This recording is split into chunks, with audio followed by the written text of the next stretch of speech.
Boa noite a todos. O nosso trabalho ele está voltado à evolução das células na hipertrofia muscular.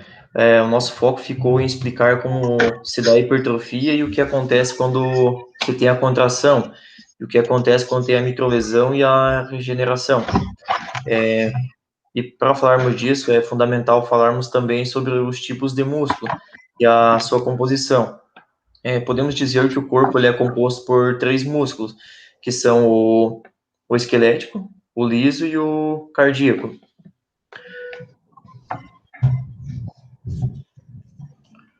Ali o músculo estriado-cardíaco, seu sistema de contração ele é involuntário, ou seja, o sistema nervoso central, né, vai mandar o estímulo, o músculo vai se contrair, vai bombeando sangue e levando o oxigênio para as células.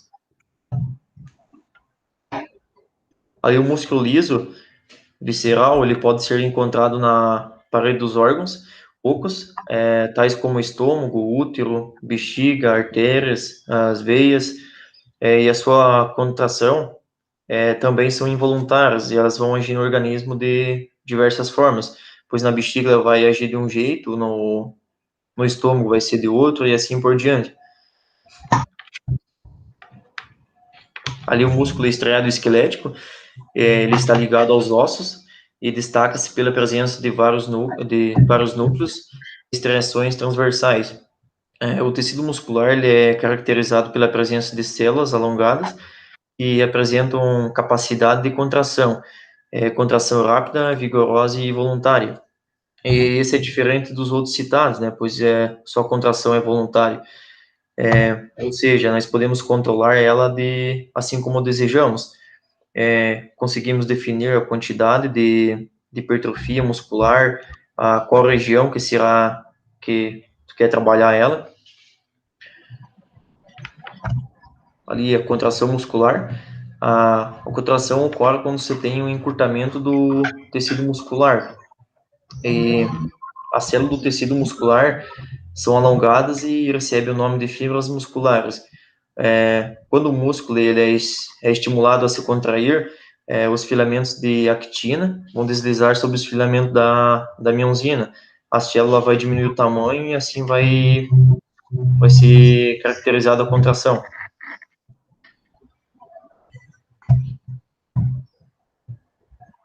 E para que esse deslizamento aconteça, há uma participação grande de dois elementos importantes, o íons, Ca positivo, e o ATP.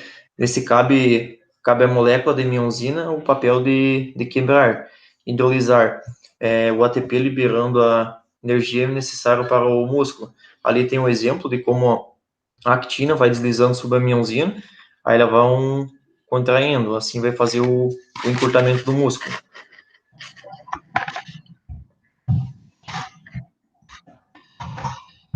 Aqui o processo da bomba de sódio e potássio. Bom, a bomba de sódio e potássio ela é uma proteína da membrana plasmática que utiliza a energia ATP, trifosfato, a adenosina transformada em ADP, difosfato de adenosina para levar os íons de sódio, lineal positivo, e o potássio K positivo, para o meio intracelular e extracelular, consecutivamente. Todo esse processo tem como objetivo manter o equilíbrio das células. Ali tem o exemplo embaixo que vai acontecer. Dentro da nossa célula há uma contração maior de potássio, ali aqui embaixo, e fora uma concentração maior de sódio. E ter concentração de potássio é importante tanto para a respiração celular, tanto para a síntese de proteína. E ter mais sódio fora é importante para o equilíbrio osmótico. E se acontecer ali, o que acontece ali, vai entrar o potássio, vai entrar a energia, vai jogar o potássio para fora, e assim vai entrar o sódio. Quando o sódio entrar na proteína, ali ele vai cair, o fosfato vai fazer com que abra de volta a proteína e trazendo o sódio para dentro da célula. Fechou, Leir? Tem mais um ali, né? Pergunta. Tá certo. Isso. Ali, o que acontece quando o cérebro envia um estímulo de contração para o músculo? Bom, o cérebro é responsável por enviar sinais. E quando entende que a nossa vontade é contração do bíceps, por exemplo, né? Ele vai mandar uma mensagem através do sistema nervoso para o neurônio motor, né? Que está em contato com as fibras musculares. Quando o processo da superfície da fibra muscular, o ozônio perde a bainha de melanina e dilata-se. E assim vai formando a placa motora. Então, os nervos motores vão se conectar com os músculos através das placas motoras e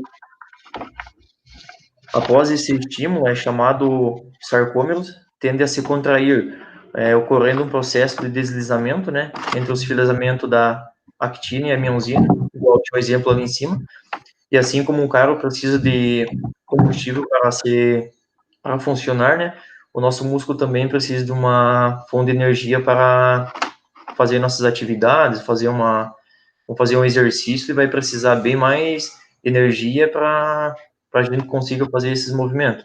Bom, minha parte era isso. Agora o Wesley vai dar continuidade aí. Bem, boa noite, pessoal. Minha parte ficou para complementar o que o nosso amigo Osmair já estava falando, né? Eu vou começar do processo de como ocorre essa microlesão muscular para ocasionar hipertrofia, né? No caso, o dano muscular pode ocorrer nas estruturas musculares em função da sobrecarga mecânica imposta. Aí destaca-se os exercícios de força, né? Principalmente com a ação muscular excêntrica, porque é devido a esse estímulo muscular, né, que o músculo vai ser exposto a uma carga que ele não era acostumado a levantar, ou talvez com uma intensidade maior do que ele era acostumado a, a se contrair e levantar, e vai ocasionar a microlesão daí. Com o resultado das contrações excêntricas, o sistema contrátil da fibra muscular sofre uma lesão mecânica, com o rompimento dos miofilamentos nos sarcômeros e do sarcolema, com perda da integridade da fibra, dando como resultado a microlesão muscular. Né? Basta a gente deixar importante que microlesão muscular é uma microlesão, né? Microscópica, não quer dizer que é uma lesão, porque o músculo exposto a uma carga com peso maior do que ela está acostumada a receber, a se movimentar tranquilamente, já está propícia a gerar essas microlesões. Como o próprio nome já consegue nos impor, microlesões são lesões microscópicas, as quais nosso músculo sofre depois de um treinamento. Isso não se compara com uma grande lesão. Daí vem as nossas variáveis utilizadas, né, para gerar essa microlesão. Vamos deixar destacado as três aqui, um breve resumo das três, né? Vamos começar falando sobre a intensidade e volume, que a intensidade está relacionada a um conjunto de variáveis, como a carga, a velocidade de contração, a velocidade da execução, a amplitude do movimento e o tempo da pausa, né? Isso seria mais a intensidade. Elas vão estar interligadas, no caso, né? E o volume é mensurado pela quantidade de séries, pela quantidade de repetições e a quantidade de exercício realizado por um treino ou por semana. Então, é interessante deixar claro que quanto mais intensidade e volume, maior vai ser as microlesões e maior vai ser a hipertrofia muscular, né? Daí vem todo o planejamento do treino, que o treino deve ser planejado da forma que se houver uma grande quantidade de exercício, a intensidade será baixa. Se ele tiver grande quantidade de exercício, a intensidade será baixa. E treinos com pouco exercício, a intensidade deve ser mais alta. Porque é como eu disse ali, quanto maior a intensidade e o volume, maior vai ser a hipertrofia. Aí é interessante deixar destacar também o intervalo de descanso entre essas séries, porque como o Usman havia falado sobre a bomba de sódio e potássio, sobre o ATP ali também, o ATP utiliza, o ATP é a energia que a célula utiliza para fazer a contração. E esse tempo da intensidade e volume que tu estimula o músculo a se contrair, ele vai estar utilizando esse ATP. E o ATP, ele tem uma quantidade que ele contém ali, e ele necessita se recarregar, se regenerar, e tem essa citação aqui que deixa uma recomendação, recomenda um intervalo de descanso de 1 ou 2 minutos entre os treinos resistidos para pessoas saudáveis, iniciantes e intermediários, e programas de treinamento com a realização de séries múltiplas. Possui uma relação direta com a manutenção da intensidade e volume na sequência das séries de treino de força. Manutenção da energia, né, no caso. Daí vem a terceira variável, que é utilizada, que é a velocidade da contração, que não tem muita comprovação ainda, né, mas interligando as duas aqui, seria interessante, quanto maior o tempo estimulado de contração no músculo, maior seriam essas microlesões. E eles deixam destacado que a velocidade de contração demonstra ser uma variável muito controversa. Poucas conclusões podem ser obtidas, porém a discussão levantada é a contração lenta, aumentando o tempo total de exposição do músculo à tensão e a contração rápida, aumentando a força produzida, que poderia, dessa forma, alterar o dano muscular. Aí, após esse estímulo, após as microlesões, vem a parte da regeneração do músculo, né? Daí vem os dois processos que a gente vai deixar ligado aí para vocês, que seria a hipertrofia e a hiperplasia.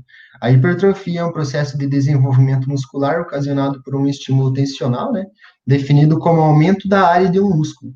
O principal mecanismo da hipertrofia é a multiplicação das fibras proteicas, que ocorre como adaptação à sobrecarga tensional nos músculos em atividade. Então, a gente pode definir a hipertrofia como um processo que ocorre com as células das miofibrilas após um processo de reconstrução, né, dessas microlesões, ocorrendo o aumento do tamanho dessa célula.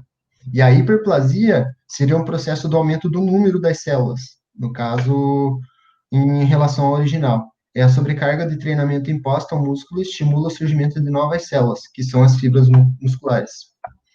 Aí eu vou deixar uma questãozinha aqui para deixar mais claro, que deve ter ficado meio confundido para vocês aí, a questão das duas, né, da hipertrofia e da hiperplasia. Aqui eu coloquei o slide errado aqui no caso.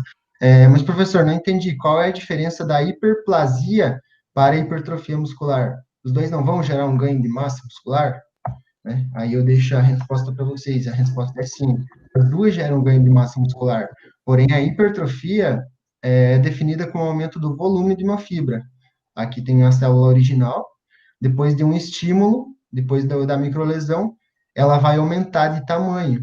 Então, a mesma quantidade de fibras, a mesma quantidade de fibras, porém aqui com tamanho maior. Aí seria a hipertrofia das células. E já a hiperplasia se define com aumento na quantidade das fibras. No caso aqui a gente tem 4 fibras musculares, a hiperplasia iria aumentar a quantidade das minhas fibras musculares. Aumentou mais 2 aqui, certo? Aí vem o processo dessa regeneração. O sucesso da regeneração depende da extensão e da natureza da lesão, porém, em todas as situações o processo envolve revascularização, infiltração das células inflamatórias, remoção dos componentes celulares lesionados através da fagocitose, proliferação e, em seguida, fusão das células satélites para a formação de novos miotúbulos, fibras musculares e, finalmente, a reinervação e a recuperação da função muscular. Esse é um ciclo importante da gente explicar aqui. Começa a partir do microtrauma, né? Daí, antes desse microtrauma, tem todo aquele processo da contração e treinamento resistido de força, que vai gerar o microtrauma. Aí inicia aqui. Já inicia com a ativação e proliferação das células satélites, passando daí para quimiotaxia com a fibra danificada, que seria a junção das células satélites no local que está ocasionada essa lesão, né? Aí geraria esses dois processos diferentes, que seria a hipertrofia e a hiperplasia. Em cima aqui seria a hipertrofia, que seria a fusão da célula satélite na mesma célula, né, na mesma fibra muscular, e embaixo a hiperplasia, que seria a fusão de várias células satélites formando uma nova fibra muscular. Aí aqui já vem a miofibra já regenerada, né, com um novo núcleo central, e ela fica em repouso, e daí ela se renova. Aí pode ser estimulada a um novo microtrauma, gerando esse nosso ciclo aqui da recuperação daí. E também sempre lembre que o objetivo do treinamento é estimular o músculo, né? Sem danificá-lo ou até mesmo sofrendo uma lesão inesperada. É um estímulo indevido, gerado com sobrecarga ou até mesmo de forma incorreta, poderá gerar problemas, né? Muitas vezes irreversíveis. Para que isso não aconteça, procure sempre a orientação de um profissional de educação física. Deixamos aqui o nosso muito obrigado pela atenção de todos, e tenham uma boa noite. Boa noite.